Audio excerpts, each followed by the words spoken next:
정년퇴직이라는 말이 그렇게 무겁게 다가올 줄은 몰랐어요. 회사 사람들 앞에서 꽃다발을 받고 박수 소리를 들으며 웃고 있었지만 사실 제 속은 텅 빈 깡통 같았습니다. 이제 좀 쉬세요. 이제 여행도 다니시고 하고 싶은 거 하세요. 다들 좋은 말만 해주었는데 그날 집에 돌아와 문을 닫는 순간 그 모든 말들이 공허하게 메아리 치더라고요. 그날부터 제 하루는 달라졌습니다. 아침 6시 정각에 눈을 떠도 갈 곳이 없으니 다시 이불 속으로 기어 들어갔어요. 알람 소리도 필요 없었고 출근길에 늘 마주치던 사람들의 얼굴도 사라졌습니다. 거울 속에 비친 제 얼굴은 낯설었어요. 정장을 벗고 명함도 없는 나 대체 뭘 하는 사람인가 싶었죠.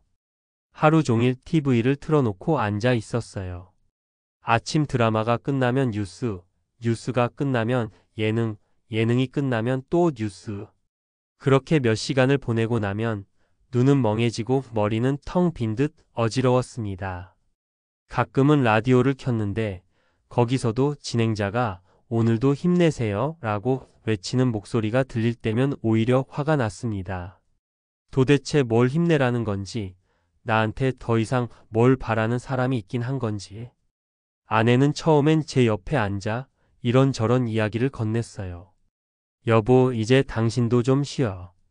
그동안 얼마나 고생했어. 하지만 시간이 지나자 그녀의 말투에는 짜증이 섞이기 시작했습니다. 도대체 하루 종일 뭐 하는 거야? 집안일이라도 좀 도와주면 안 돼? 그 말에 괜히 억울하고 화가 치밀었어요. 회사에서 수십 년 동안 집안을 먹여 살린 게 누군데 이제 와서 이렇게 쓸모없는 인간 취급을 받는 건가 싶었죠. 손주들이 집에 놀러 오는 날이면 잠시 활기가 돌았습니다. 작은 녀석이 달려와 할아버지 하고 안기면 그 순간만큼은 숨이 트였어요. 하지만 아이들이 돌아가고 나면 집안은 금세 정막에 잠겼습니다. 그 정막이 더 무서웠어요. 그러던 어느 날이었어요.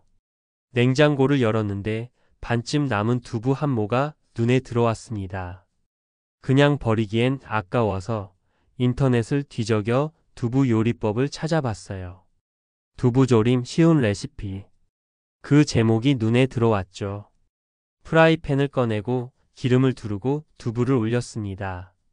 지글지글 소리가 부엌에 퍼질 때 오랜만에 심장이 뛰기 시작했어요.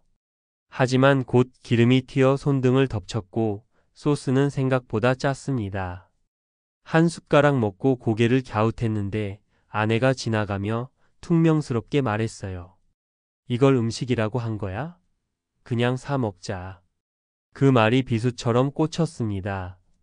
억울했어요. 처음 해본 건데 왜 이렇게 쉽게 잘라내는 걸까? 그런데도 이상하게 그날 밤 침대에 누웠을 때 머릿속에는 자꾸 두부조림 냄새와 지글거리는 소리가 맴돌았습니다. 실패했지만 이상하게 그 시간이 허무하지 않았어요. 며칠 뒤 동네 전단지에서 문화센터 요리교실 개강이라는 글자가 눈에 들어왔습니다. 누구나 환영 나이 불문. 괜히 마음이 흔들렸습니다. 하지만 또 한편으로는 자존심이 발목을 잡았어요. 내 나이에 거길 가면 사람들이 뭐라고 할까? 쓸데없이 한심하게 보지 않을까? 고민 끝에 전단지를 구겨서 쓰레기통에 던져버렸습니다. 그런데 그 종이가 쓰레기통 안에서 계속 눈에 밟히더라고요. 다음 날 결국 문화센터로 향했습니다. 접수대에 서 있는데 손이 덜덜 떨렸어요. 서류를 내밀자 직원이 웃으며 말했어요. 첫 도전이시군요. 환영합니다. 그 말 한마디가 이상하게 심장을 울렸습니다. 환영한다는 말을 들은 게 얼마만이었던지 순간 눈가가 뜨거워졌습니다. 집으로 돌아오는 길 발걸음이 묘하게 가벼웠어요. 내가 요리를 배운다고 뭐 달라질까? 스스로 비웃으면서도 마음속 깊은 곳에서는 오래 잊었던 기대감이 피어오르고 있었습니다. 어쩌면 내 인생의 이막이 아주 작게 열리고 있는 건 아닐까? 그런 생각이 들었어요. 첫 수업 날 문화센터 조리실 문 앞에서 한참을 서성였어요. 유리문 안쪽으로 번들거리는 스테인리스 조리대와 매끈한 칼날들이 줄지어 서 있었고 흰 앞치마를 두른 사람들이 분주히 움직이고 있었어요. 손바닥은 땀으로 젖어 있었고 도무지 문 손잡이가 잡히질 않더라고요. 그때 문이 갑자기 안에서 열리면서 누군가가 부딪힐 뻔했어요. 아이고 죄송해요. 하고 먼저 사과를 했는데 상대가 웃으면서 말했어요. 먼저 들어가세요. 오늘 첫날이라 다들 떨리더라고요. 그러더라고요. 그 말에 저는 조금 용기를 얻었어요. 안으로 들어서니 향이 먼저 맞아줬어요. 막 썰어놓은 대파향, 새까만 팬에서 막 올라온 기름 냄새, 빛을 먹은 칼과 도마가 내는 얇은 금속성 냄새가 섞여 있었어요. 선생님은 은채라고 불렸고 눈빛이 또렷했어요.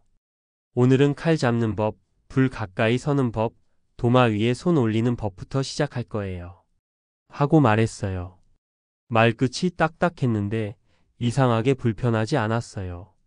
군더더기가 없어서 오히려 안심이 됐어요. 도마 밑에 젖은 행주를 깔자 흔들림이 멎었어요. 은채가 제 손등을 톡 건드리면서 손 모양을 바로 잡아줬어요. 엄지와 검지는 칼의 목을 가볍게 끼워 쥐고 나머지 세 손가락으로 손잡이를 감싸세요. 칼은 잡는 게 아니라 기대는 거예요. 하더라고요. 저는 그 말이 이상하게 마음에 박혔어요. 평생 뭐든 꽉 쥐고 버텨야 한다고 생각했는데 칼은 기대라고 했어요. 그렇게 기대니까 칼끝이 조금 고분고분해졌어요. 첫 재료는 양파였어요. 칼끝이 양파의 얇은 막을 사각하고 가를 때 눈가가 금방 시큰해졌어요. 옆자리 아주머니가 킥하고 웃으면서 말했어요. 아저씨, 오늘 칼하고 처음 뵌 사이 같네요. 그 소리에 얼굴이 화끈거렸어요. 억울했어요.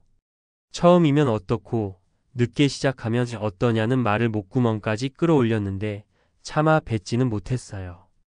대신 더 또박또박 썰었어요. 눈물이 나서 잠깐 멈췄다가 다시 잡았어요. 손끝이 조금 익숙해지니까 양파가 얌전히 누워주더라고요. 그 순간 속으로 작게 중얼거렸어요. 할 수 있겠다. 했어요. 불 앞에 서는 연습을 하는데 생각보다 더 무서웠어요. 화구를 켜자 파란 불꽃이 탁 하고 튀어올랐고 제 심장이 덩달아 수축했어요. 은채가 말했어요. 불은 적이 아니고 거짓말을 안 해요. 강하면 타고 약하면 눅눅하고 알맞으면 맛있어요. 불을 보지 말고 들으세요. 치지직 슥하는 소리가 힌트예요. 저는 그 말이 귀에 붙었어요. 듣는 불 말하는 팬이라니. 근데 정말이었어요. 기름이 덜 달궈졌을 때는 소리가 축축했고 온도가 맞아 떨어지자 지잉하는 마른 소리가 났어요. 그 소리를 기억해 두었어요. 첫날 마지막 과제는 파기름 내기였어요. 파를 송송 썰어 기름에 던져 넣자 바닥에서부터 고소한 냄새가 올라왔어요. 향이 콧속을 타고 뒤통수까지 파고드는 느낌이었어요. 저는 그 순간 괜히 눈물이 핑 돌았어요. 어릴 적 부엌에서 엄마가 주걱으로 냄비를 탁탁 두드리던 소리, 양은 냄비 뚜껑 아래로 새어나오던 하얀 김, 부엌 창문에 맺히던 물방울들까지 한꺼번에 달려왔어요. 지난 몇 년 동안 아무것도 기억나지 않던 감각들이 단박에 살아났어요. 억울하게도 좋았어요. 이건 나도 할 수 있다는 감각이 살짝 올라왔어요. 수업이 끝나갈 무렵 20살쯤 되어 보이는 남학생이 다가와 말을 걸었어요. 아저씨, 칼 잡는 거 금방 익숙해지시더라고요. 했어요. 저는 어색하게 웃었어요. 그래 보여요? 하고 되물었더니 그가 손등에 새겨진 작은 상처를 가리켰어요. 저도 여기 처음 와서 5번은 베었어요. 근데 어느 날 손이 먼저 알아서 피하더라고요. 그 말이 조금 위로가 됐어요. 우리는 이름을 나눴어요. 그는 지훈이었고 식품 영양학을 전공한다고 했어요. 엄마가 워낙 잘해서 제가 끼어들 틈이 없었거든요. 그래서 여기 와서 처음부터 배우는 중이에요. 하더라고요. 저는 피식 웃으면서 말했어요. 나는 반대예요. 아내가 워낙 잘해서 지금이라도 끼어들어 보려는 중이에요. 둘이 같이 웃었어요. 가만히 웃고 있으니까 불필요한 자존심이 조금 내려앉았어요. 집에 돌아가는 버스 창문에 이마를 대고 있는데 손에서 파 냄새가 났어요. 그 냄새가 이상하게 마음을 안정시켜 줬어요. 집에 도착하자마자 앞치마를 둘렀어요. 아내가 눈을 동그랗게 뜨며 말했어요. 오늘은 또 뭘 했어요? 저는 양팔을 꺼내 도마를 고정시키고 손가락을 둥글게 말아 쥐었어요. 은채의 목소리가 귓가에서 그대로 재생됐어요. 칼은 잡는 게 아니라 기대는 거예요. 그대로 하니까 진짜로 칼이 말을 듣더라고요. 파기름이 적당히 달아오르자 달걀을 툭 하고 떨어뜨렸어요. 젓가락으로 한 방향으로만 살금살금 저었어요. 불을 갑자기 낮추고 몇 초 멈췄다가 다시 저었어요. 방금 전 조리실에서 들었던 슥슥 소리가 팬에서 작게 났어요.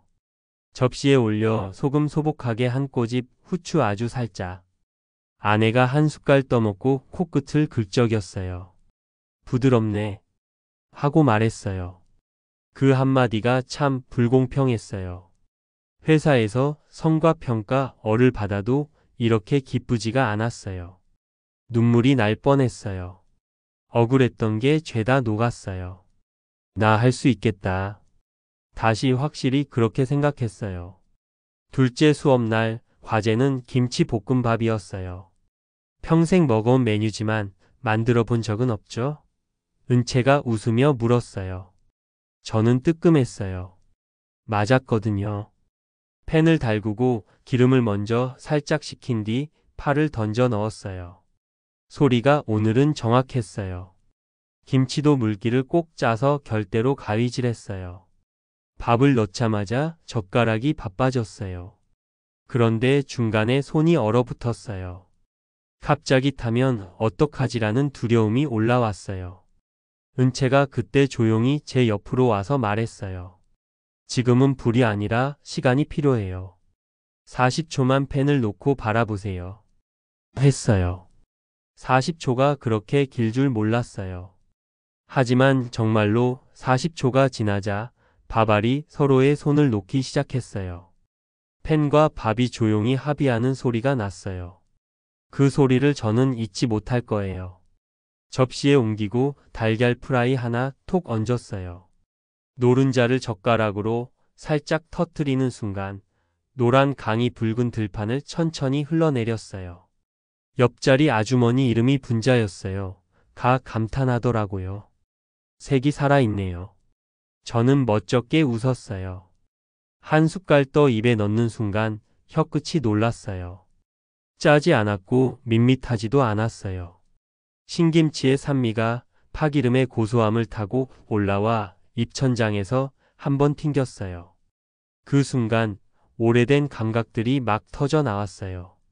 명절날 부엌에서 전 부치던 누군가의 팔뚝 힘줄, 새벽 밥솥에 치익하는 호흡, 학교 다녀와 담장에 걸터 앉아 먹던 김치밥의 거친 입자들까지요. 잘하셨어요. 은채가 말했어요. 저는 그 칭찬을 적잖이 기다려왔던 사람처럼 고개를 끄덕였어요. 감사합니다. 했어요. 목소리가 떨리더라고요.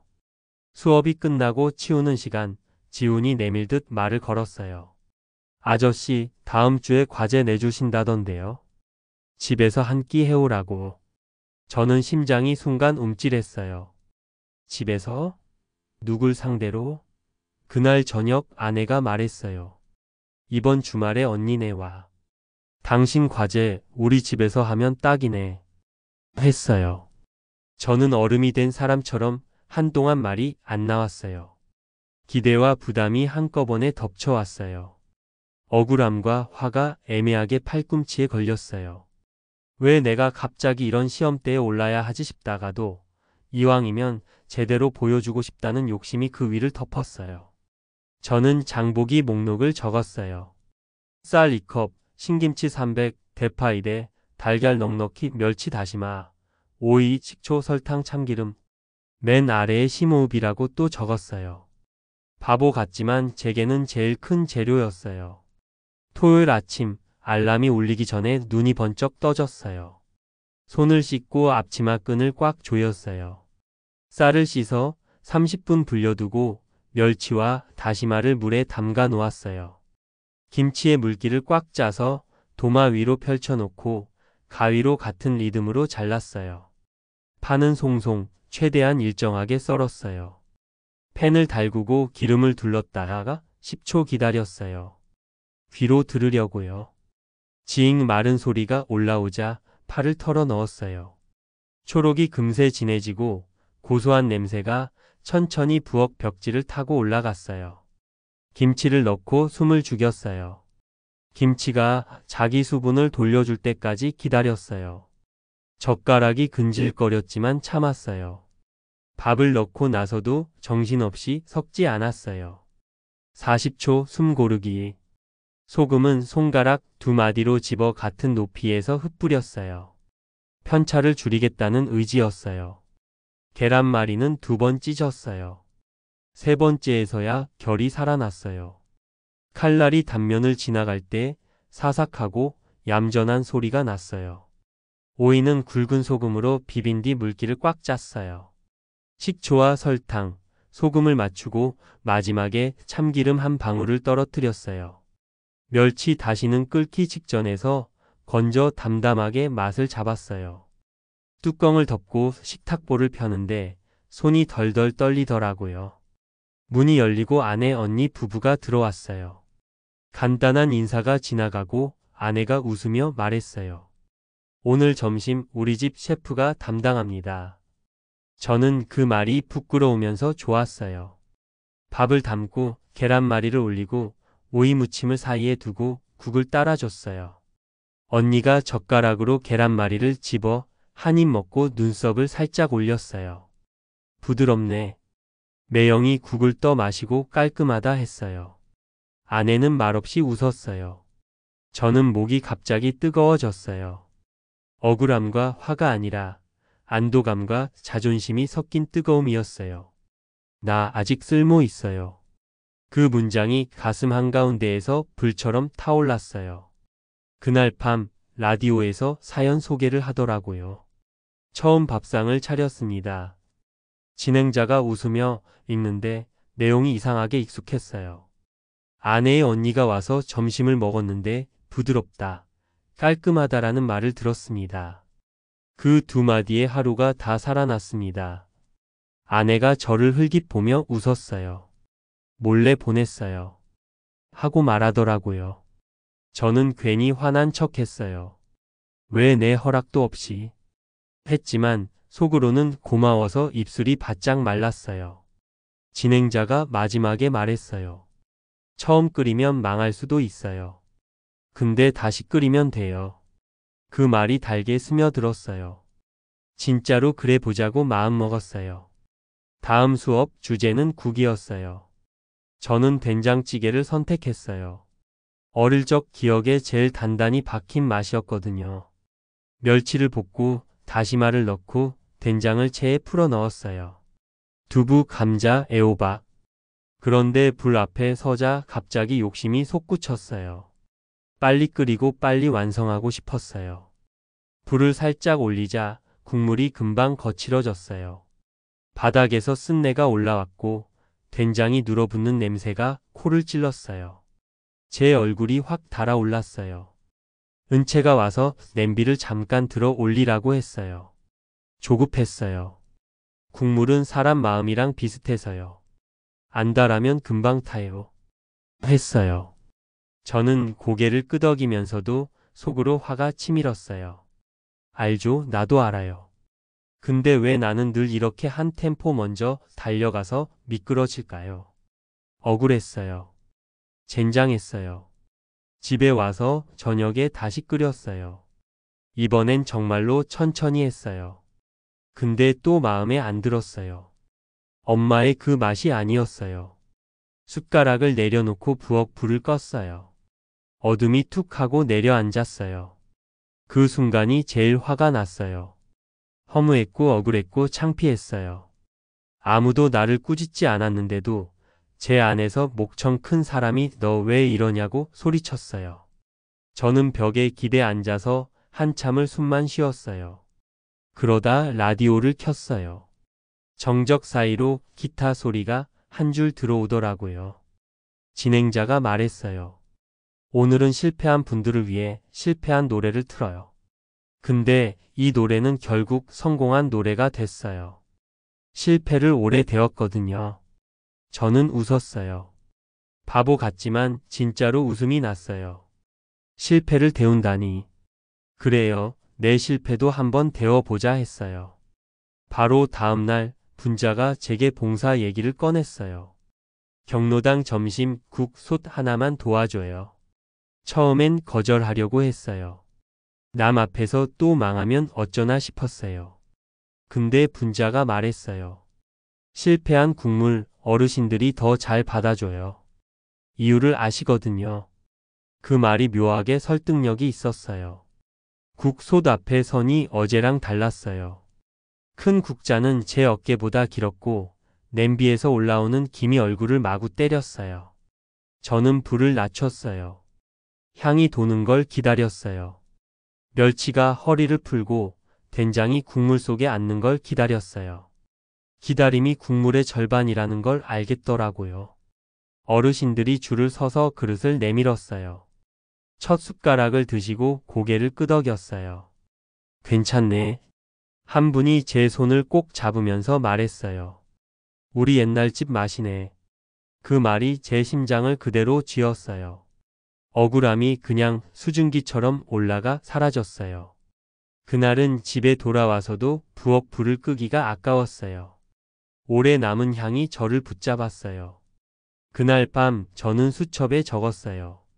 불은 귀로 듣고 시간은 가슴으로 샌다. 실패는 데우면 맛이 난다. 적고 나니까 웃겼어요. 근데 진심이었어요. 진심이 우스울 때가 있더라고요. 그래도 그게 제일 힘이 됐어요. 그 다음 주 수업은 튀김이었어요. 솔직히 말하면 그날만큼은 가기 싫었어요. 튀김이라는 건 제가 평생 손 뗀 적 없는 분야였거든요. 집에서 기름 한번 데워본 적 없는데 기름이 펄펄 끓는 솥 앞에 서야 한다니 겁이 났어요. 그런데도 문화센터 문을 열고 들어갔습니다. 도망치면 끝이다. 스스로를 그렇게 몰아붙였어요. 큰 웍에 기름을 붓자 은채가 말했어요. 튀김은 기름이 아니라 시간 싸움이에요. 두려워도 들어갈 땐 과감하게. 머뭇거리면 옷만 두꺼워지고 맛은 죽어요. 그 말이 심장을 콕 찔렀어요. 내 인생이 딱 그랬거든요. 늘 머뭇거리다가 놓치고 늘 계산하다가 맛을 날려버리고. 순간 억울했어요. 왜 이제야 이런 말을 듣는 건지, 왜 현장에서 일할 때는 아무도 이런 얘기를 해주지 않았는지.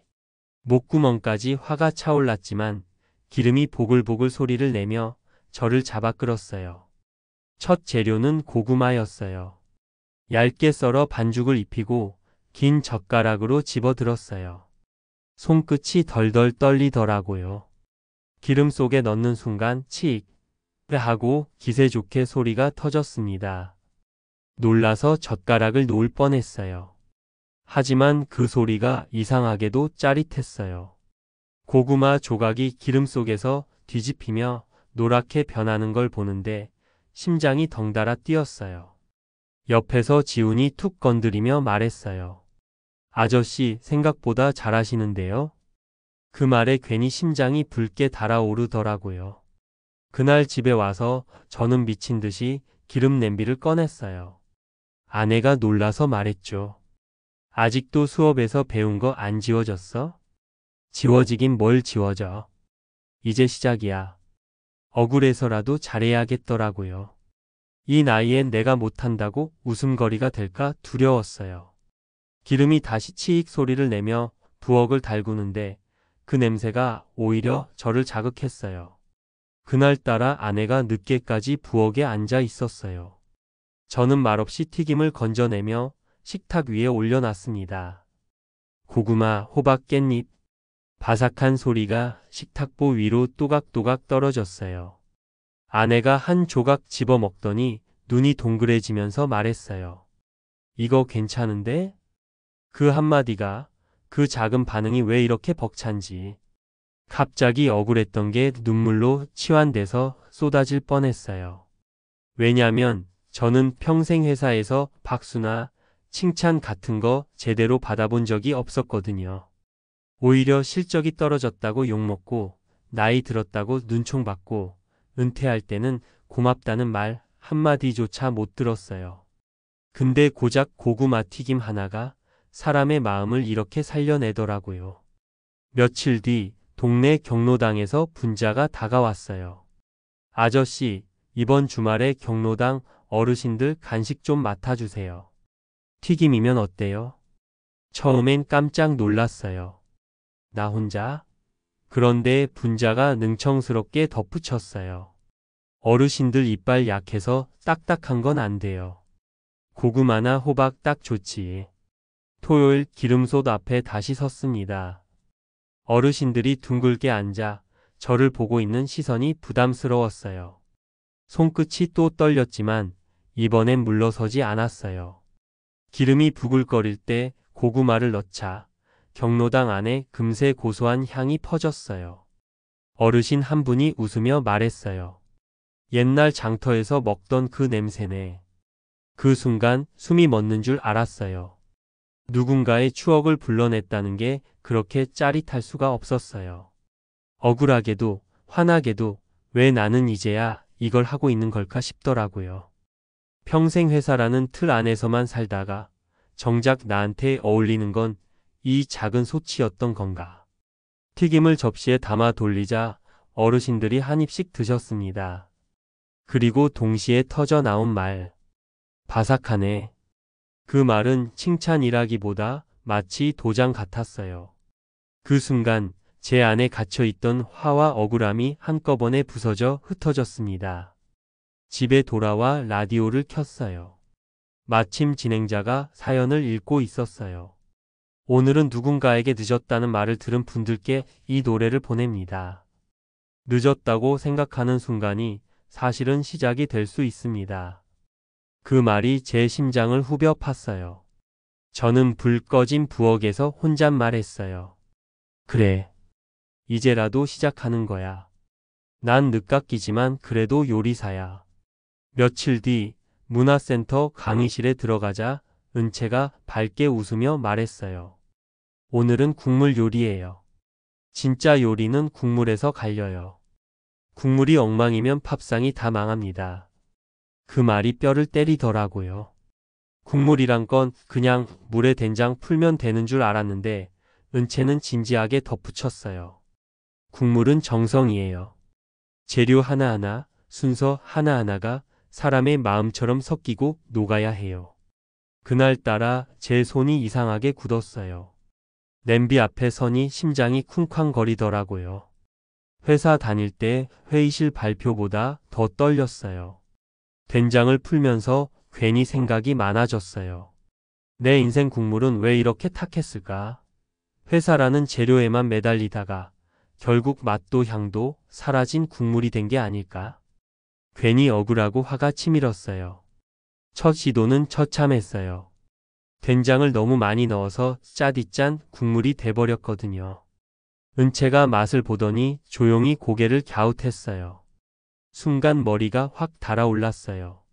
마치 예전 부장이 회의에서 제 보고서를 들춰보다가 이건 왜 이렇게 밖에 못했어? 라고 비아냥대던 장면이 겹쳐졌거든요. 그때도 억울했는데 지금도 똑같이 화가 났어요. 손에 쥔 국자 끝이 덜덜 떨렸습니다. 그런데 옆에서 저 젊은 대학생 지훈이가 제 국물을 슬쩍 떠먹더니 웃으면서 말했어요. 아저씨, 이거 술안주용으로 딱인데요? 강렬해서 잠 확 깰 것 같은데? 순간 피식 웃음이 터져 나왔어요. 참 신기했어요.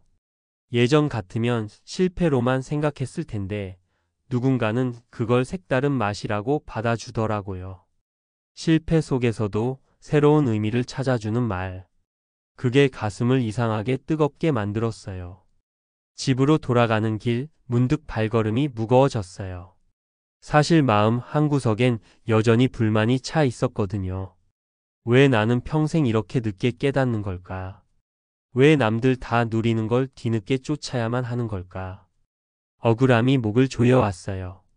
하지만 또 한편으로는 오늘 지훈이의 한마디가 그 억울함을 녹여내고 있었어요. 내가 실패한 게 아니라 그냥 다른 맛을 낸 거다. 그렇게 생각하니 숨통이 조금 트이더라고요. 며칠 뒤 동네 분자가 다시 저를 찾았어요. 아저씨 이번에는 국 좀 부탁드려요. 겨울이라 어르신들 따끈한 것 원하시거든요. 처음엔 거절하려 했어요. 아직 자신 없었거든요. 하지만 입에서 튀어나온 말은 뜻밖이었어요. 해볼게요. 스스로도 놀랐어요. 그때부터 밤마다 국물 연습을 했어요. 된장을 풀고 멸치를 볶고 물을 넣고 간장을 조절하고 실패할 때마다 화가 났어요. 왜 이게 안 되냐고. 숟가락을 내던지고 싶을 때도 있었어요. 그런데 다시 국자를 잡고 다시 국물을 끓였어요. 미련 같지만 그 미련이 저를 붙잡고 있었어요. 토요일 경로당에 국솥을 들고 갔어요. 솥뚜껑을 열자 구수한 향이 퍼졌어요. 어르신들이 한 숟가락씩 떠먹더니 얼굴에 따뜻한 빛이 번졌어요. 옛날 우리 엄마가 해주던 맛이네. 그 말을 듣는 순간 눈앞이 뿌옇게 흐려졌어요. 억울하고 화나던 마음이 한순간에 무너져 내렸어요. 나는 지금 누군가의 기억을 되살려주고 있구나. 단순히 국물 한 그릇이 아니라 잃어버린 시간을 데려오고 있구나. 그날 밤 집에 돌아와 일기를 썼어요. 나는 이제야 깨닫는다. 늦게라도 괜찮다. 내 인생의 국물은 지금부터다. 마을 잔치를 무사히 넘기고 나서 동네 사람들 사이에서 제 이름이 조금씩 오르내리기 시작했어요. 누군가는 국 잘 끓이는 아저씨라고 불렀고 누군가는 요즘 부엌에서 젊어진 사람이라고 농담도 했어요. 처음에는 그런 말이 부끄러웠지만 솔직히 말하면 기분이 꽤 좋았어요. 아무도 부르지 않던 제 이름이 이제는 식탁 위에서 불리는 느낌이었거든요.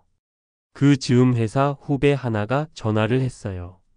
형, 우리 동네 상가에 빈 점포 하나 있어요. 한 달 비어 있을 거래요. 임대인이 팝업으로 써보라는데 형 같은 분한테 딱일 것 같아서 연락드려요. 처음엔 웃어 넘기려 했어요. 그런데 마음 한쪽이 덜컹하고 내려앉았어요. 팝업 잠깐이라도 내 이름으로 문을 열어본다는 거잖아요. 무섭기도 했지만 그 무서움이 곧 미친 듯한 호기심으로 바뀌었어요. 저는 밤새 수첩을 펼쳐 이름을 적어봤어요. 늦깎이 식당. 우습게 들릴까 봐 몇 번이나 지웠다가 다시 썼어요. 결국 제일 솔직한 이름이 제일 덜 부끄럽더라고요. 메뉴는 과감하게 단출하게 했어요. 김치볶음밥, 계란말이, 맑은 멸치구. 그리고 사이드로 오이무침. 가격표 옆에 작은 글씨로 적었어요. 맛있으면 웃고 별로면 말해주세요. 사실 그 문구를 쓰면서 손이 떨렸어요. 누가 진짜로 별로예요 라고 말하면 망신살이 온 동네에 퍼질 것 같았거든요. 그래도 적었어요. 이제는 숨어서 칭찬만 기다리고 싶지 않았어요. 누군가의 솔직한 표정과 마주할 준비를 했어요. 첫날 아침 철 셔터를 올리는 소리가 제 심장하고 동시에 크게 들렸어요. 상가 복도에 겨울 햇빛이 길게 늘어져 있었고 가게 안은 제 손길이 닿은 만큼만 따뜻했어요. 팔을 써는 소리가 작게 탁탁 울렸고 기름이 달아오르는 지잉 소리가 곧 제 호흡이 됐어요. 처음 손님은 편의점 야간 근무를 마치고 나온 청년이었어요. 모자를 눌러 쓴 채 의자에 털썩 앉더니 말했어요. 아저씨, 여기 진짜 하려고 만든 가게 맞아요? 장난 아니죠? 장난칠 나이는 지났어요. 하고 대답했어요. 청년이 킥하고 웃더라고요. 볶음밥을 담아내자 청년이 한 숟갈 크게 떠서 고개를 끄덕였어요. 와, 이거 밥알 살아 있어요. 파향이 딱 올라오네. 이런 거 집에서 잘 안 돼요. 그 말이 귀에서 오래 울렸어요. 저는 괜히 뒷목을 긁적였어요. 그리고 그날 오후 청년이 진짜로 누나를 데리고 다시 왔어요. 누나는 사진을 찍어 SNS에 올렸고 제 휴대폰은 낯선 진동을 내기 시작했어요. 여기 뭐 파냐, 몇 시까지 하냐, 혼밥 가능하냐 같은 메시지가 쏟아졌어요. 저는 정신없이 답장을 달았어요. 밤이 돼서 셔터를 내릴 때 팔이 후들후들 떨렸어요. 고단했지만 그 고단함은 오랜만에 제 것이었어요. 침대에 누워도 펜 바닥의 슥슥 소리가 귓속에서 계속 맴돌았어요. 둘째 날 손님이 더 늘었어요.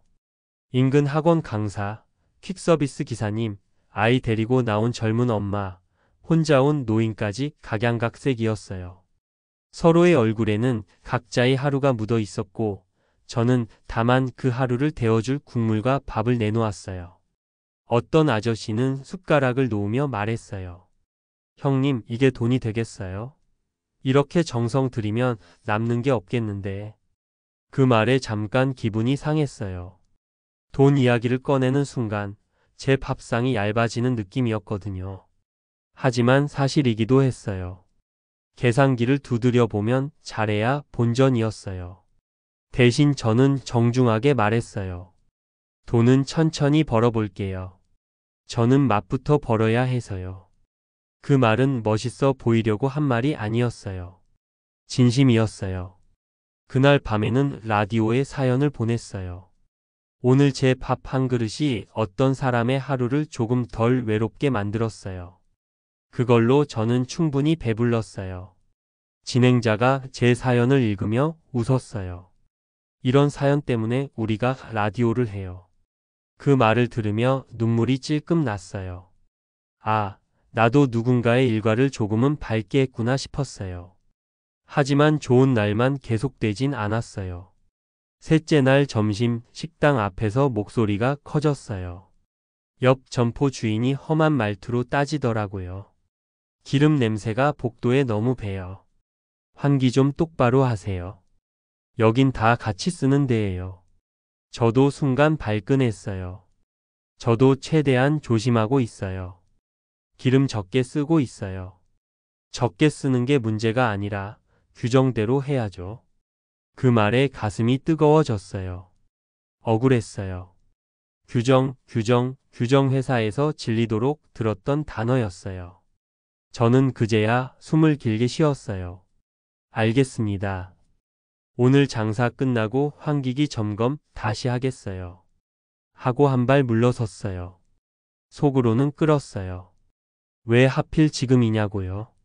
저녁 무렵 보건소에서 점검이 나왔어요. 팝업이라 설비가 완벽하지 않았고 체크리스트에 빨간 펜이 몇 줄 그어졌어요. 조리를 계속하시려면 이 부분 보완이 필요해요. 특히 환기. 그 말을 듣는 순간 다리에 힘이 빠졌어요. 장사를 접어야 하나 싶었어요. 억울했어요. 겨우 손님들이 들어오기 시작했는데 이제 와서 멈추라니. 화가 났어요. 하지만 더 화났던 건 스스로였어요. 미리 더 꼼꼼하게 준비하지 못한 제 자신에게요. 그날은 셔터를 내리면서 손이 덜덜 떨렸어요. 빈 가게 안에 남겨진 파 냄새가 이상하게 서늘했어요. 집에 와서 부엌 의자에 털썩 앉았어요. 아내가 조용히 물을 건넸어요. 오늘 무슨 일 있었어요? 점검 나왔어요. 보완하래요. 환기. 그럼 보완하면 되지. 그 말이 너무 간단해서 순간 짜증이 올라왔어요. 말은 쉽지. 나는 지금 한 푼이 아쉬운데 이거 다 고치려면. 그때 아내가 제 말을 끊었어요. 당신 그동안 실패를 얼마나 데워봤어요. 한 번 더 데우면 되잖아요. 그 말에 가슴이 덜컥했어요. 내 말, 내가 했던 말이었어요. 실패는 데우면 맛이 난다고 큰소리쳤으면서 막상 장사가 휘청이자 저는 금방 식어가고 있었어요. 부끄러웠어요. 그날 밤 저는 현금카드 장부를 뒤집고 부품 목록을 뽑았어요. 환기 덕트, 필터, 임시 가림막, 미끄럼 방지 매트. 다음날 아침 지훈과 분자가 와서 설치를 도와줬어요. 두 사람은 제 장난 같은 가게를 남의 일처럼 도와주지 않았어요. 자기 일처럼 덤벼줬어요. 그게 얼마나 고마웠는지 몰라요.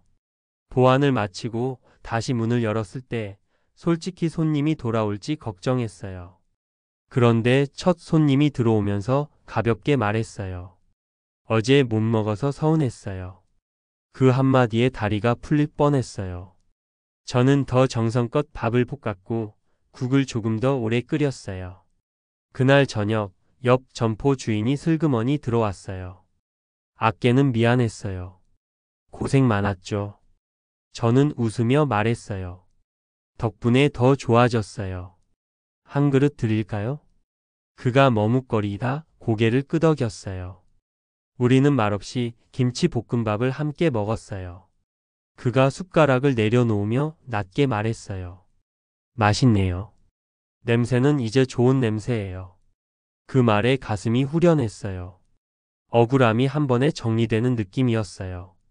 그 무렵부터 손님들이 식사만 하고 가는 게 아니라 이야기를 두고 가기 시작했어요. 이혼하고 혼자 산다는 청년이 늦은 밤 찾아와 말했어요. 아저씨, 여기 밥 먹으면 배만 찬 게 아니라 마음이 좀 찹니다. 왜 그런지 모르겠어요. 저도 이유를 다 알진 못했어요. 다만 국물을 끓일 때 서두르지 않는다는 것, 밥을 볶을 때 40초의 숨을 꼭 준다는 것, 소금 2마디를 매번 같은 높이에서 떨어뜨린다는 것, 그런 사소한 예의를 지키면 밥이 사람을 안아주더라고요. 어느 날은 고등학생이 교복 차림으로 와서 이런 말도 했어요. 아저씨 내일 시험이에요. 근데 집에선 다들 자기 일로 바빠요. 여기 와서 앉아 있으니까 떨림이 좀 덜하네요. 저는 말없이 국을 더 떠줬어요. 국물은 사람 마음이랑 비슷해서요. 너무 데우면 타고 너무 식으면 텁텁해요. 지금 온도 딱 좋아요. 그 아이가 웃더라고요. 아저씨 말도 요리하시네요. 그 소리에 괜히 부끄러웠어요. 근데 좋았어요. 어느 날 오후 깔끔한 앞치마를 맨 젊은 남자가 들어왔어요. 명함을 내밀면서 말했어요. 근처에서 비스트로 합니다. 오픈한 지 얼마 안 됐어요. 동네에 이런 집이 있다고 해서 한번 와봤어요. 명함에 적힌 이름 태우. 미쉐린 어디에서 수련했다는 문구가 눈에 먼저 들어왔어요. 순간 주눅이 들었어요. 화려한 경력 앞에서 내 프라이팬이 초라해지는 느낌이었어요. 그가 김치볶음밥을 주문하고 조용히 먹더니 낮게 말했어요. 밥알이 살아있네요. 불 타이밍을 잘 아시네요. 누구한테 배우셨어요? 문화센터에서, 그리고 어르신들한테요. 제가 그렇게 말하자 그가 미묘하게 미소를 지었어요. 좋은 스승들이네요. 혹시 동네 축제 때 콜라보 하실 생각 없어요? 전 화려한 건 해볼게요. 선생님은? 저 선생 아니에요. 그럼 아저씨는 따뜻한 걸 해주세요. 화려한 다음엔 따뜻한 게 필요하니까요. 그 제안이 심장을 3번이나 두드렸어요. 두려움, 설렘, 그리고 이상한 결심이 차례로 올라왔어요. 저는 천천히 고개를 끄덕였어요. 해볼게요. 대신 제 방식대로요. 그가 웃으며 악수를 청했어요. 그게 제일 궁금했습니다. 아저씨 방식. 그날 밤 라디오에서 오래전 들었던 목소리가 흘러나왔어요. 은퇴한 줄 알았던 DJ가 특별 방송을 한다고 했어요. 익숙한 음색이 제 부엌을 가득 채웠어요. 다시 시작하는 분들께 다시 시작한 노래를 보냅니다. 저는 주걱을 내려놓고 잠시 눈을 감았어요. 창문 유리에 제 얼굴이 비쳤고 눈가 주름이 환하게 웃고 있더라고요. 나 진짜 다시 시작했구나 했어요. 하지만 축제 준비가 막바지로 들어갈수록 불안도 같이 끌어올랐어요. 혹시 손님이 몰리면 감당할 수 있을까? 위생은 괜찮을까? 내 국물은 젊은 셰프들의 화려함 속에서 살아남을 수 있을까? 머릿속에서 잡음이 커졌어요. 그러던 찰나 갑작스러운 소식이 날아왔어요. 축제 첫날 아침에 보건소 합동 점검이 한 번 더 들어올 수 있다는 거였어요. 저는 한숨을 길게 내쉬었어요. 그래, 한 번 더 데우자. 이번 실패도. 저는 필터를 다시 갈고 조리 동선에 미끄럼 방지 테이프를 더 붙였어요. 체크리스트를 새로 만들고 지훈과 분자, 태우까지 불러 리허설을 했어요. 밤늦게 문을 닫을 때 제 어깨에서 불안이 한 장 한 장 벗겨지는 느낌이 들었어요. 라디오에선 DJ가 마지막 멘트를 하고 있었어요. 여러분의 오늘이 누군가의 따뜻한 저녁이 되기를. 저는 작게 대답했어요. 내일 내 밥이 누군가의 저녁이 되게 해달라고요. 축제 전날 저는 혼자 가게에 앉아 칼을 닦았어요. 칼날에 제 얼굴이 비쳤고 손등에 작은 흉터들이 낮은 빛을 머금고 있었어요. 그 흉터 하나하나가 제 수업이었어요. 저는 속으로 중얼거렸어요. 불은 귀로 듣고 시간은 가슴으로 샌다. 그리고 사람은 밥으로 위로한다. 그러자 이상하게도 손끝이 더 가벼워졌어요. 두려움이 없어진 건 아니었지만 두려움과 같이 앉아 밥을 먹을 수 있을 것 같았어요. 다음 날 아침 셔터를 올리는 소리가 유난히 크게 울렸어요. 바깥 공기가 차가워서 피부를 콕콕 찔렀어요. 사람들의 발소리가 멀리서부터 몰려왔어요. 아저씨, 오늘 그 국 있어요? 형님, 콜라 보한다면서요? 사진으로만 봤는데 드디어 왔어요. 그 순간 심장이 크게 2번 뛰었어요. 한 번은 겁나서 한 번은 기뻐서요. 저는 대답했어요. 있어요. 오늘은 꼭 드릴게요. 그리고 문 쪽에서 제복 차림의 사람들이 보였어요. 보건소 점검팀이었어요. 그들이 환하게 인사했어요. 오늘 축제 첫날이라 안전점검 나왔어요. 간단히 보고 시작하시죠. 제 손이 아주 잠깐 떨렸지만 곧 멈췄어요. 저는 미소 지었어요. 네, 준비되어 있어요. 들어오세요.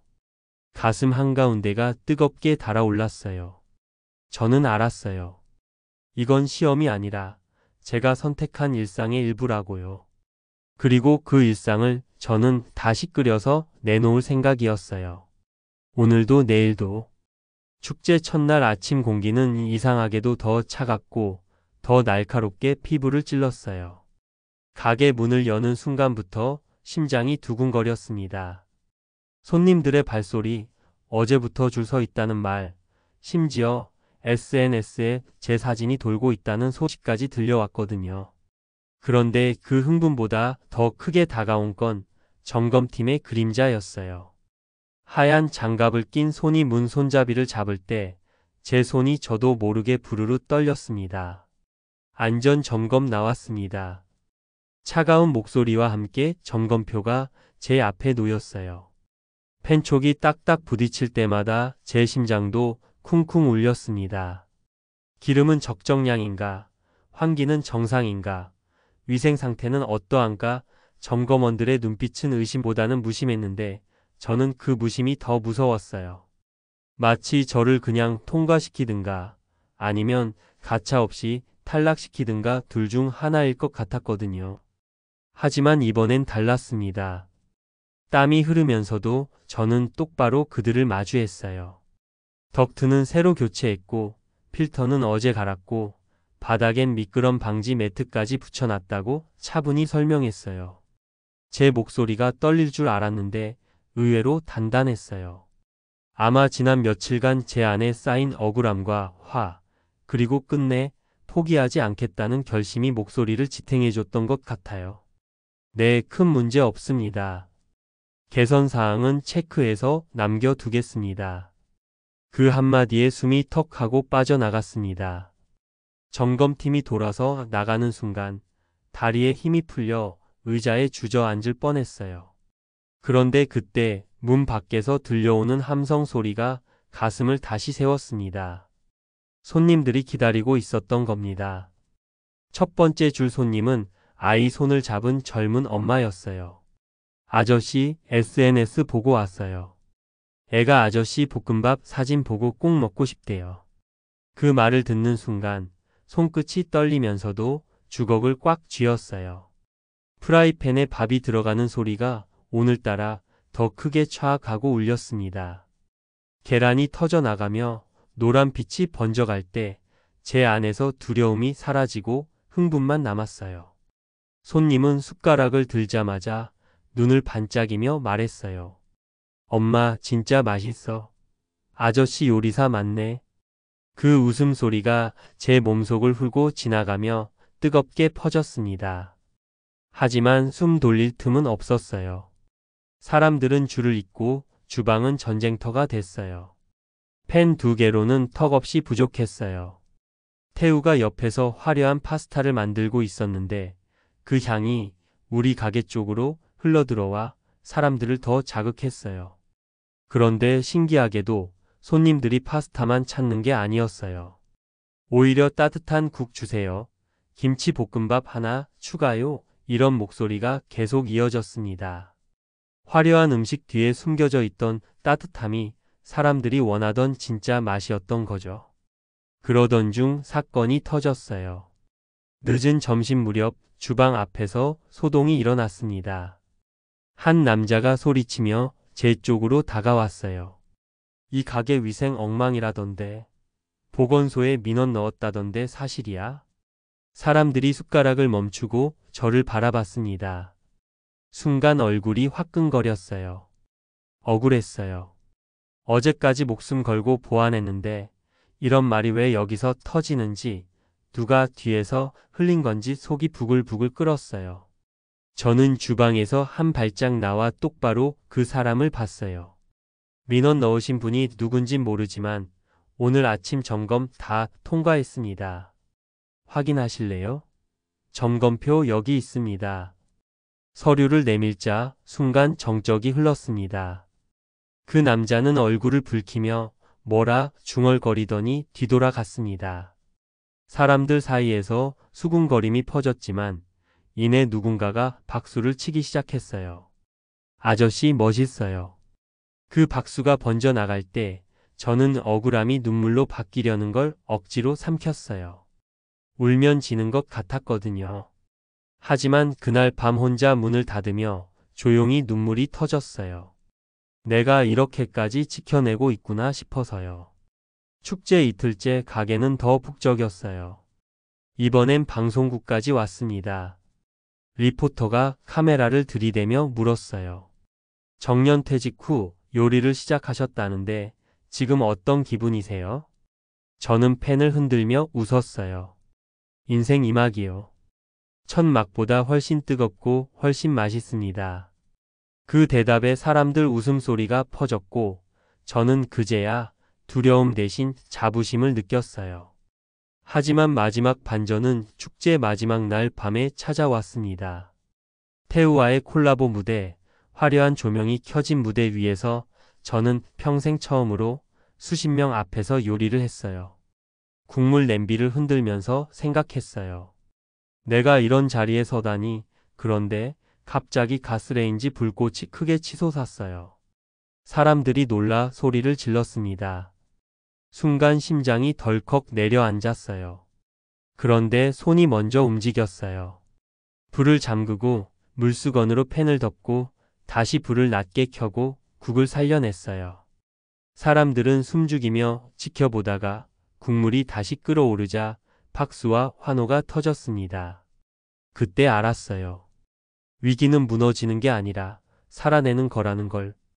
마지막 그릇을 내놓으며 저는 속으로 중얼거렸어요.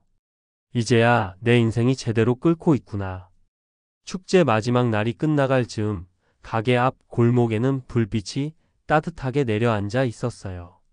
냄비에서 국물이 자글자글 끓는 소리, 마지막 손님들이 숟가락을 놓는 소리, 그리고 멀리서 들려오는 공연장의 음악까지 모든 게 끝났다는 안도감과 함께 묘한 공허감이 스며들었습니다. 손님들이 하나둘 빠져나가고 나니 텅 빈 테이블 위에 놓인 빈 그릇들이 제 앞에 남아 있었어요. 그릇마다 묻어있는 국물 자국, 흘린 밥풀, 젓가락 자국들이 저를 향해 속삭이는 것 같았어요.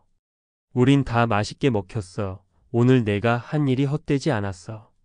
그 순간 가슴 속에서 오래 눌려있던 무언가가 와르르 무너져 내리며 눈물이 왈칵 터졌습니다. 그 눈물은 억울해서도 분해서도 아니었어요. 오히려 지난 세월 동안 버티며 살아온 제 자신을 처음으로 토닥여주는 것 같았어요. 이제 괜찮다. 이제 내 자리 찾았다. 그렇게 말해주는 것 같았거든요. 뒤에서 누군가 제 어깨를 툭 치더라고요. 돌아보니 태우였습니다. 아저씨, 오늘 진짜 멋있었어요. 솔직히 말하면 처음엔 그냥 취미로 하는 줄 알았는데 제가 졌습니다. 그 말에 저는 피식 웃으며 대답했어요. 이건 이기고 지는 게 아니에요. 내 덕분에 나도 내 요리를 믿을 수 있게 됐어요. 태우는 그제야 크게 웃더니 손을 내밀었어요. 단단히 잡힌 그 손이 이제는 경쟁자가 아니라 동료의 손처럼 느껴졌습니다. 그 순간 알았어요. 세상은 젊음의 무대만 있는 게 아니라 나 같은 늦깎이에게도 박수를 보낼 자리가 있다는 걸요. 며칠 뒤 마을 사람들은 저를 축제의 숨은 주인공이라고 불렀어요. 어르신들은 제 국물이 옛날 생각난다고 찾아왔고 젊은 사람들은 SNS에서 보고 왔다며 줄을 섰습니다. 누군가는 아저씨, 이 가게 그냥 계속 열면 안 돼요? 라고 묻기도 했습니다. 처음엔 웃어 넘겼는데 그 말이 제 마음속에 깊게 꽂혔어요. 퇴직 후 하루하루가 지루하게 느껴졌던 제가 이제는 하루가 모자라서 아쉬울 만큼 바빠졌습니다. 무엇보다 사람들의 얼굴에 웃음이 피어나는 순간마다 제 삶의 무게가 바뀌는 걸 느꼈어요. 무료했던 시간들은 더 이상 억울한 낭비가 아니었어요. 그 시간 덕분에 지금 이 자리에 설 수 있었으니까요. 마지막으로 가게 불을 끄며 저는 조용히 중얼거렸어요. 나는 이제야 진짜 요리사다. 내 인생은 지금부터가 이 막이야. 그리고 웃으며 문을 닫았습니다. 하지만 그 문은 닫힌 게 아니었어요. 제 인생의 새로운 문이 활짝 열리고 있었던 겁니다. 축제가 끝났다고 이야기가 끝난 건 아니었어요.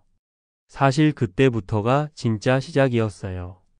셔터를 올리는 손끝에 매일 다른 떨림이 묻어 있었고 가게 문턱을 넘는 발소리마다 전부 다른 하루가 달려 있더라고요. 어떤 날은 아침 햇빛이 프라이팬 위에 내려앉아 파향을 더 푸르게 만들었고 어떤 날은 비가 후두둑 떨어져서 김이 올라오는 냄비 속 소리가 유난히 커졌어요. 마치 괜찮다. 오늘도 끓이면 된다라고 달래는 소리처럼 들렸어요. 그런데 그 좋은 흐름을 아주 사소한 것들이 툭툭 건드리기 시작했어요. 처음엔 임대인 연락이었어요. 계약 연장 이야기를 꺼내더니 임대료를 꽤 크게 올리겠다고 하더라고요.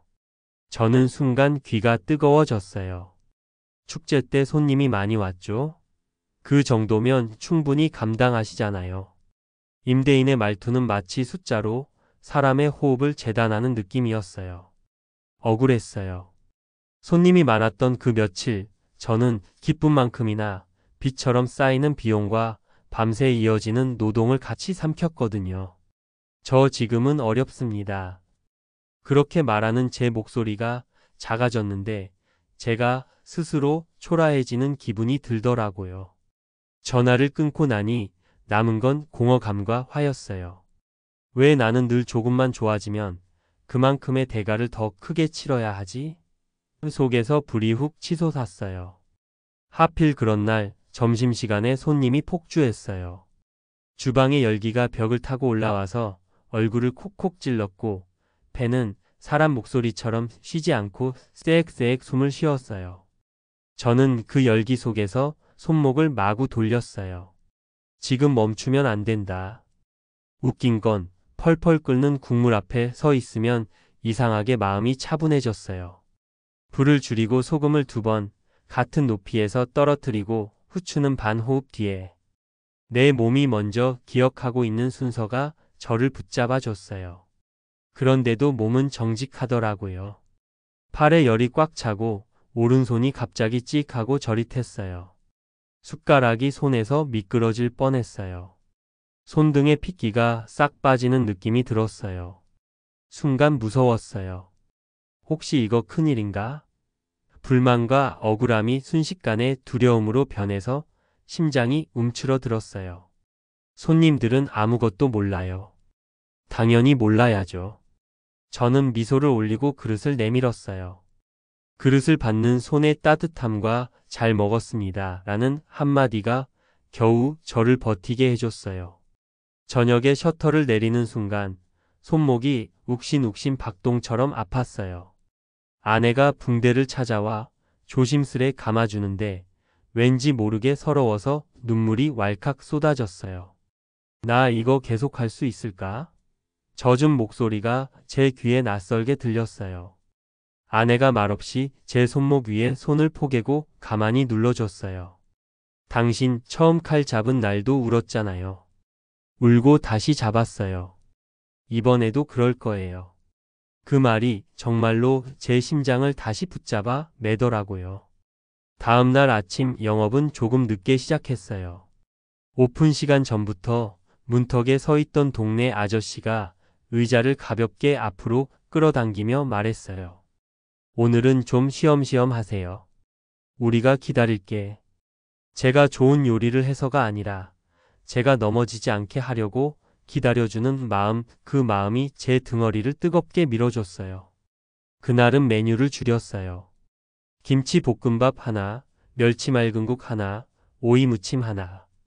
대신 각 한 그릇에 시간과 숨을 더 얹었어요. 손님들의 숟가락이 조용해지고 그 조용함에서 맛있다는 한 박자가 오래오래 흘렀어요. 문제는 그 다음이었어요. 어느 날 점심 5그릇이 연달아 반품처럼 남겨진 채 돌아왔어요. 손님들이 한 숟갈만 뜨고 젓가락을 놓더라고요. 저는 그릇을 치우며 속이 쑥 꺼지는 느낌이 들었어요. 뭐가 잘못됐나? 파? 불? 밥물기? 그릇 온도? 저는 하나하나 찍어서 뜯어봤어요. 그러다 냄비에서 아주 작은 이물질이 보였어요. 아주 작은 눈썹 한 올 같은 섬유 조각. 순간 피가 거꾸로 솟았어요. 아, 이런 건 용서가 안 돼. 제 스스로에게 화가 났어요. 주방은 전쟁터니까 실수할 수 있죠. 그런데도 저는 실수를 손님 입안으로 들여보낸 꼴이잖아요. 그건 폭력이었어요. 바로 그 자리에서 모든 걸 멈추고 주방 전체를 뜯어 고쳤어요. 행주를 새로 삶고 필터를 2번 갈고 동선을 바꾸고 도마를 색별로 나눴어요. 스스로에게 다시라고 3번 말했어요. 손님들에게는 사과를 올렸어요. 죄송합니다. 오늘은 문 닫겠습니다. 내일 더 정확한 한 그릇으로 돌아오겠습니다. 문을 닫고 난 가게 안에서 저는 아주 오랜만에 크게 소리내 울었어요. 억울함이 아니었어요. 부끄러움이었어요. 그리고 그 부끄러움이 다음날 제 손을 더 정직하게 만들었어요. 다음날 아침 문을 여니 쪽지가 문틈에 끼워져 있었어요. 어제 반품했던 사람입니다. 화내려다가 사과문 보고 그냥 웃었어요. 내일 또 먹으러 갈게요. 우리 다 사람인데요, 그쵸? 그 쪽지를 읽는데 목 울음이 꿀꺽 내려갔어요. 그래요, 우리 다 사람이에요. 그래서 다시 할 수 있어요. 그날 국물은 그 어느 때보다 맑게 끓었어요. 위에서 보니 바닥이 비쳤어요. 내 마음도 같이 비친 것 같았어요. SNS에서 이상한 글이 돌기 시작한 건 그 즈음이었어요. 위생 문제 있는 늦깎이 식당이라는 자극적인 문구가 사진과 함께 떠돌더라고요. 사진엔 제 가게 주방이 찍혀 있었는데 각도와 순간만 잘라내면 너무 지저분해 보이게 만들었어요. 속이 부르르 떨렸어요. 분노가 차올라서 당장 글 쓴 사람을 찾아가고 싶었어요. 그런데 태우가 밤에 가게 닫는 걸 도와주다가 조용히 말했어요. 형, 반박문 쓰지 말고 한 가지를 더 끓여내요. 진짜 먹는 사람은 알더라고요. 저는 이를 악물고 프라이팬을 닦았어요. 욕 대신 소금을 2번 같은 높이에서 떨어뜨렸어요. 다음 날 그 소문 듣고 일부러 온 손님들이 있었어요. 그들이 제 밥을 한 숟갈 크게 뜨고 젓가락을 놓지 않았어요. 아저씨, 저는 제 입을 믿어요. 그 말이 얼마나 강력한지 그때 알았어요. 요리는 입으로 명예를 회복하더라고요. 그리고 저는 확실히 배웠어요. 내 칼날은 댓글창이 아니라 도마 위에서 날이 선다는 걸요. 봄바람이 불면서 가게에 새로운 손님이 찾아왔어요. 회사 후배가 데려온 낯익은 얼굴 예전 팀장이었어요. 은퇴 전 제 보고서에 빨간 펜을 갈겨놓고 열정이 없다던 그 사람. 처음엔 속이 바짝 말랐어요. 오랜만이네. 밥 한 그릇 가능하지? 그가 아무렇지 않게 말했어요. 저는 조용히 고개를 끄덕였어요. 손이 떨릴 줄 알았는데 이상하게도 하나도 떨리지 않았어요. 펜이 뜨거워질수록 제 마음은 차분해졌어요. 저는 제 방식대로 한 그릇을 만들었어요. 팔을 태우지 않게, 계란은 반 호흡 더, 밥은 날리되 마르지 않게. 그가 한 숟갈 먹고 젓가락을 내려놓았어요. 그리고 쥐고 있던 컵을 2 손으로 감싸쥐더니 아주 조용하게 말했어요. 맛있네. 그 말 뒤에 잠깐 멈췄다가 덧붙였어요. 그때 내가 좀 심했지. 그 말이 칼날처럼 들어와서 제 안에서 오래 굳어있던 응어리를 쓱 잘라냈어요. 저는 웃으며 말했어요. 저도 덕분에 배웠어요. 남의 말보다 제 불을 믿는 법을요. 팀장이 고개를 끄덕이더라고요. 그날 밤 오래 묵은 원망이 조용히 식었어요. 식으니까 비로소 따뜻해지더라고요. 이상하죠? 일이 풀리는 것 같다가도 삶은 꼭 한 번씩 발을 걸어요. 어느 비 오는 저녁, 젖은 바닥에서 제가 그만 미끄러졌어요. 손목이 뚝 소리를 내면서 바닥을 찍었어요. 뼛속을 따라 차가운 통증이 번졌어요. 일어나지 못하고 잠깐 바닥에 누워 있었어요. 팬에서 기름이 지지직 타들어가는 소리가 멀어지더라고요. 아, 나 끝인가? 그 생각이 먼저 들었어요. 겁이 덜컥 났어요. 그런데 문 쪽에서 분자와 지훈이 뛰어 들어왔어요. 아저씨, 둘이 저를 부축해서 의자에 앉히고 불을 끄고 바닥을 닦고 남은 주문을 나눠서 해내더라고요. 저는 한쪽에서 붕대를 감으면서 그 장면을 멍하니 봤어요. 아, 나 혼자 아니구나. 그게 그렇게 고맙고 그렇게 서러웠어요. 서러움과 고마움이 한 번에 밀려와서 모서리 앉은 자리에서 소리 없이 울었어요. 불편한 손목으로도 저는 그날 마지막 그릇에 팔을 얹었어요. 파향이 반짝이는데 세상이 다시 제 손으로 돌아오는 느낌이었어요. 며칠 쉬라고 모두가 말했어요. 그런데 이상하게도 쉬면 더 아플 것 같았어요. 그래서 메뉴를 더 단순하게 줄였어요. 대신 한 그릇에 넣는 시간을 늘렸어요. 어느 날 중년의 남자가 조용히 와서 밥을 먹고 계산대 앞에서 지갑을 덮으며 말했어요. 저 실은 오늘 아침 해고 통보 받았어요. 밥 먹다 보니까 이상하게 울컥하네요. 그 남자는 웃으면서도 눈가가 젖어 있었어요. 저는 무슨 말을 해야 할지 몰라서 그냥 2 손으로 그의 지갑을 덮어주며 말했어요. 오늘은 그냥 가세요. 이건 제가 드리고 싶은 밥이에요. 그는 고개를 숙이고 나가더니 문 앞에서 돌아서 말하더라고요. 아저씨 밥 덕분에 오늘은 아직 끝난 게 아닌 것 같네요. 그 순간 제 눈이 확 뜨였어요. 내 밥이 누군가한테 하루를 버틸 힘이 될 수 있구나.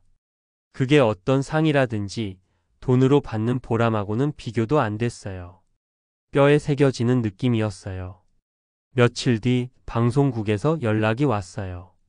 지역 방송 다큐멘터리에서 늦깎이 요리사 특집을 찍고 싶다고 하더라고요.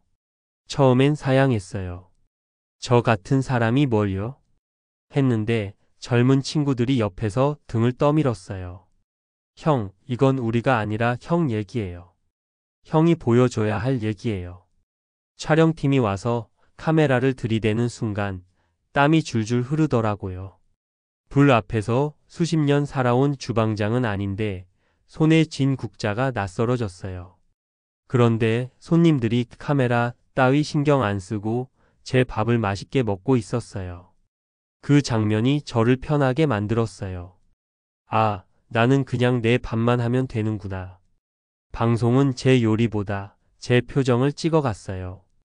칼질할 때 힘주던 손끝, 불 앞에서 한숨 쉬던 얼굴, 손님 앞에서 웃음 지은 눈가. 나중에 화면으로 보니 제 얼굴에 깊게 패인 주름이 참 낯설게 보였어요. 그런데 이상하게 그 주름이 부끄럽지 않았어요.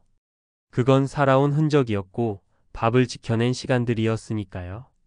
하지만 방송이 나가고 나니 또다시 시험이 왔어요. 방송에서 제 이야기를 본 옛 동료들이 찾아왔거든요. 야, 내가 뭔데 스타 행세냐? 우리랑 같이 있을 땐 말 한마디 제대로 못하던 사람이. 비아냥과 조롱이 섞인 말에 순간 귀가 빨개졌어요.